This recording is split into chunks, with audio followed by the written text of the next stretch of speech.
আমার বাবা অনেক রাত করে বাড়ি ফিরতেন, মানে বাবার না অনেক রকমের শখ ছিল, গল্প আড্ডা অমুক সমস্ত কিছু, এবং গান বাজনার জন্য করেছেন, অনেক কিছু আছে।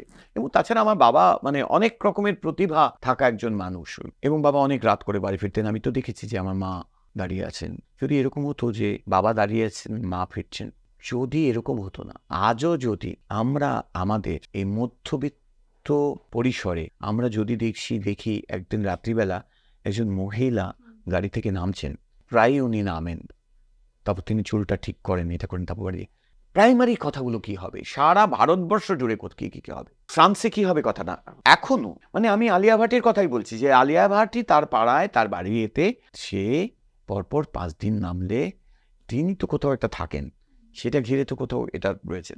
সো ঘটনাটা হচ্ছে যে আমরা নারীকে একরকমভাবে দেখি, পুরুষকে একরকমভাবে দেখি।